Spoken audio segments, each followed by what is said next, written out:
Moving forward अब हम discuss करते हैं पॉलीमराइजेशन प्रोसेस को। तो इस प्रोसेस की दो टाइप्स हैं, एक तो एडिशन पॉलीमराइजेशन, दूसरा है कंडेंसेशन पॉलीमराइजेशन। तो हम दोनों को डिटेल्स में डिस्कस करेंगे। सबसे पहले तो हम इनका कंपैरिजन देख लेते हैं एक दूसरे के साथ, फिर हम इनको डिटेल में डिस्कस करते हैं। तो एडिशन पॉलीमराइजेशन ये एक ऐसा मैकेनिज्म है जिसके अंदर एडिशन रिएक्शन होता है। ठीक है, एडिशन रिएक्शन से मुराद ये है कि हमारे पास मोनोमर्स होंगे और जो मोनोमर्स हैं वो एक दूसरे के अंदर ऐड होते चले जाएंगे। ठीक है, इस तरह 1 बाय 1 करके मोनोमर्स आते चले जाएंगे और वो प्रीवियस मोनोमर्स के अंदर ऐड होकर एक पॉलीमर बनाते जाएंगे। जबकि कंडेंसेशन रिएक्शन में ऐसा नहीं होगा। कंडेंसेशन रिएक्शन में दो मोनोमर्स हमारे पास होंगे इनिशियली और वो आपस में मर्ज हो जाएंगे तो एक पॉलीमर बन जाएगा। और कंडेंसेशन रिएक्शन में हमारे पास कुछ बाय प्रोडक्ट्स भी निकलेंगे, जैसे स्मॉल बाय प्रोडक्ट्स होते हैं, वाटर, कार्बन डाइऑक्साइड एक्सेट्रा। लेकिन एडिशन रिएक्शन में कोई भी बाय प्रोडक्ट नहीं होता है। उसके बाद हम याद रखेंगे कि एडिशन पॉलीमराइजेशन फ्री रेडिकल से स्टार्ट होती है, यानी कि कोई भी फ्री रेडिकल हमारे मोनोमर्स पर अटैक करता है और मोनोमर्स इस तरह से आगे कंबाइन होते चले जाते हैं, ऐड होते चले जाते हैं। जबकि कंडेंसेशन रिएक्शन में ऐसा नहीं होता है। कंडेंसेशन रिएक्शन दोनों मोनोमर्स के म्यूचुअली रिएक्ट करने से बनता है।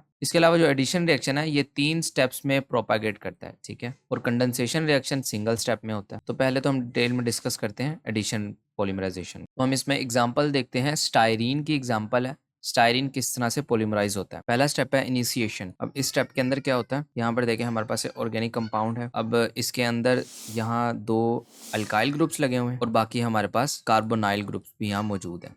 तो अब होगा क्या, जब हम इस कंपाउंड को हीट करेंगे तो ये जो अल्काइल ग्रुप्स हैं ये इस तरह से सेपरेट आउट हो जाएंगे और आपने देखना है कि अल्काइल ग्रुप के ऊपर हमारे पास फ्री रेडिकल्स मौजूद हैं। तो ये फ्री रेडिकल क्या होते हैं, ये किसी भी मॉलिक्यूल पर, किसी भी एटम के ऊपर एक कोई भी अनपेयर्ड इलेक्ट्रॉन को डिनोट कर रहे हो। जैसे अगर हमारे पास कोई मॉलिक्यूल है, उसके ऊपर उसके वैलेंस शेल में कोई भी अनपेयर्ड इलेक्ट्रॉन है तो हम उस मॉलिक्यूल के कहेंगे कि ये फ्री रेडिकल इसके ऊपर मौजूद है। तो यहाँ पर अल्काइल ग्रुप से दोनों अल्काइल ग्रुप्स के ऊपर एक एक फ्री रेडिकल मौजूद है और साथ में हमारे पास कार्बन डाइऑक्साइड आ गई। ये कार्बन डाइऑक्साइड किस तरह से, ये जब हमने इसको हीट किया इस कंपाउंड को तो ये अल्काइल ग्रुप्स इसी तरह से लीव कर गए और इसके साथ ये मॉलिक्यूल ये इतना पार्ट जो है यहाँ से एक कार्बन डाइऑक्साइड का मॉलिक्यूल आ जाएगा और इतना पार्ट जो है यहाँ से दूसरा कार्बन डाइऑक्साइड का मॉलिक्यूल आ जाएगा। ठीक है, और ये 2 अल्काइल ग्रुप्स हमारे पास मौजूद है।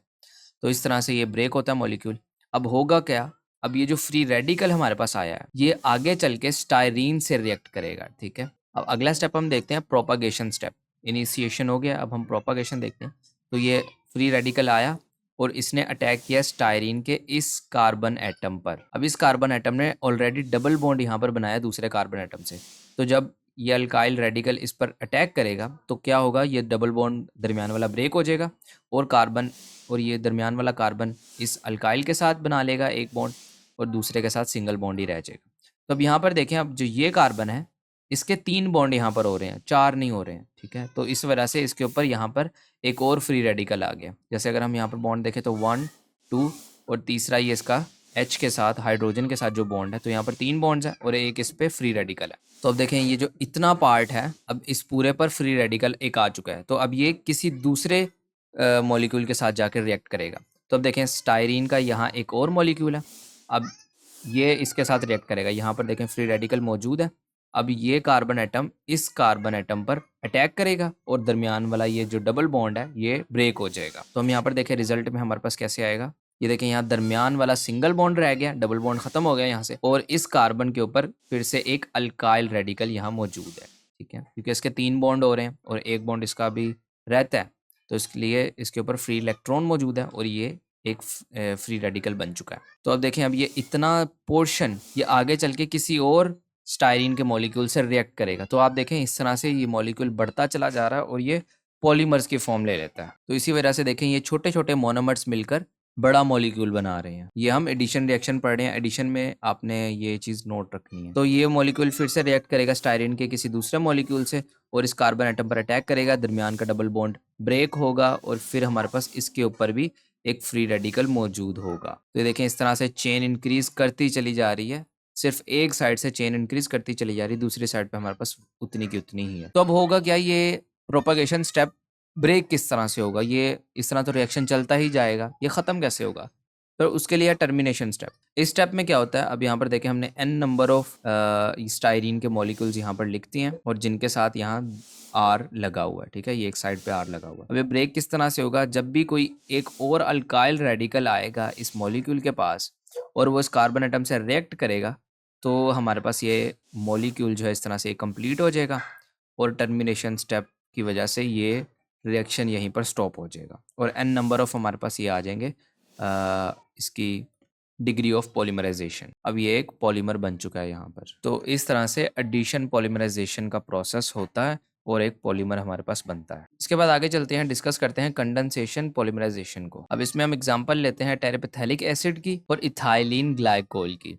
अब ये दोनों कंपाउंड्स एक दूसरे से रिएक्ट करेंगे और हमारे पास जो है पॉलीमर्स बनाएंगे। तो हम इसको रिएक्शन की फॉर्म में देखते हैं। तो यहाँ पर हमारे पास आ गया टेरेपेथेलिक एसिड और इसी के साथ हमारे पास इथाइलिन ग्लाइकोल यहाँ आ गया। तो अब होता क्या है, टेरेपेथेलिक एसिड से ये जो फंक्शनल ग्रुप लगा हुआ है दैट इज अल्कोहलिक ग्रुप। अब यहाँ से ये अल्कोहलिक ग्रुप और इथाइलिन ग्लाइकोन से ये H हाइड्रोजन जो है ये दोनों एक दूसरे से रिएक्ट करने के बाद वाटर बनाते हैं और इस मॉलिक्यूल से अलग हो जाते हैं। और बाकी क्या बच जाता है, बाकी देखें यहाँ C जो हमारे पास है कार्बन, इसका एक बॉन्ड रहता है और यहाँ से जो ये ऑक्सीजन मॉलिक्यूल है इसका भी देखें एक बॉन्ड यहाँ से इनकम्प्लीट है।